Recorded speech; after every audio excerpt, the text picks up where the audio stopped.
నమస్తే, welcome to Anas kitchen. ఈ రోజు రెసిపీ సాంబార్ తయారు చేసే విధానం. ఇది బ్రేక్ఫాస్ట్ అండ్ రైస్ లో కూడా చాలా టేస్ట్ గా ఉంటుంది. మనం ఎప్పుడు పెట్టుకున్న సాంబారు ఒకే టేస్ట్ లో రావాలి అంటే తప్పకుండా ఈ రెసిపీ ఇదే విధంగా ట్రై చేయండి, చక్కగా వస్తుంది. అప్పుడు మరి కూడా మా ఛానల్ సబ్స్క్రైబ్ చేయండి. ప్లీజ్ సబ్స్క్రైబ్ చేసుకోండి, లైక్ చేయండి, వీడియో నలుగురికి షేర్ చేయండి. రండి ఇది ఎలా తయారు చేయాలో చూసేద్దాం.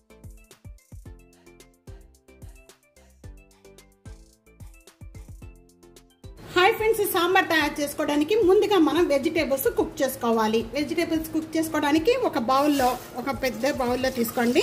దాంట్లో మీరు ఎంతైతే సాంబార్ పెట్టుకుంటారో అంతవరకు వాటర్ పోసేసుకోండి. ఇక్కడ నేను మొత్తం కూడా 4 గ్లాసులు వాటర్ యాడ్ చేస్తున్నాను. హై ఫ్లేమ్ లో పెట్టేసేసుకొని మరుగుతున్న వాటర్లో ఆనియన్స్, 2 ములక్కాయ, క్యారెట్, 1 టమాటా, పచ్చిమిర్చి, 3 లేక 2 పచ్చిమిర్చి. ఈ బాయిల్ అవుతూ ఉండగానే ఇక్కడ 2 టేబుల్ స్పూన్ సాల్ట్ వేస్తున్నాను. గల్లుప్పు ఉంటే గల్లుప్పు కూడా వేసుకోవచ్చు.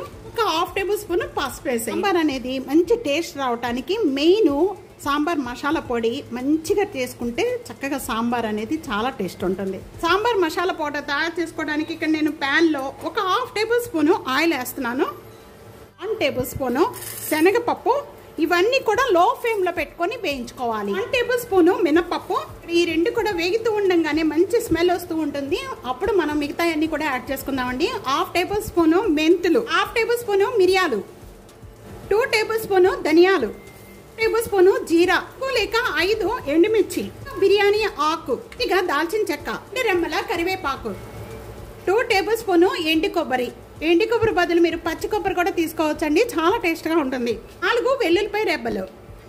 ఇవన్నీ వేసేసిన వెంటనే కూడా బాగా వేయించుకోవాలి. ఇంకా ఇవన్నీ కూడా బాగా వేగిపోయాయి. ఇలా వేగిపోయిన వెంటనే కూడా మంచి స్మెల్ వస్తుంది. అన్ని వేగిన వెంటనే అప్పుడు మీరు స్టవ్ బంద్ చేసేసి చల్లారిపోయిన వెంటనే కూడా ఇప్పుడు మిక్సీ జార్లో వేసేసుకొని కొద్దిగా వాటర్ యాడ్ చేసి వీటితో పాటు మెత్తగా పేస్ట్గా చేసుకోండి. సాంబార్ మసాలా పేస్ట్ రెడీ అయిపోయింది. ఈ విధంగా మెత్తగా చేసుకోవాలండి. వెజిటేబుల్స్ బాగా కుక్ అయిపోయాయి. ఇలా కుక్ అయిపోయిన వెంటనే కూడా ఇప్పుడు ముందుగా మనం చింతపండు జ్యూస్ అనేది కొద్దిగా నిమ్మకాయ అంత జ్యూస్ అండి, నిమ్మకాయ అంత చింతపండు జ్యూస్ చేసేసి ఈ విధంగా పెట్టేసుకోండి.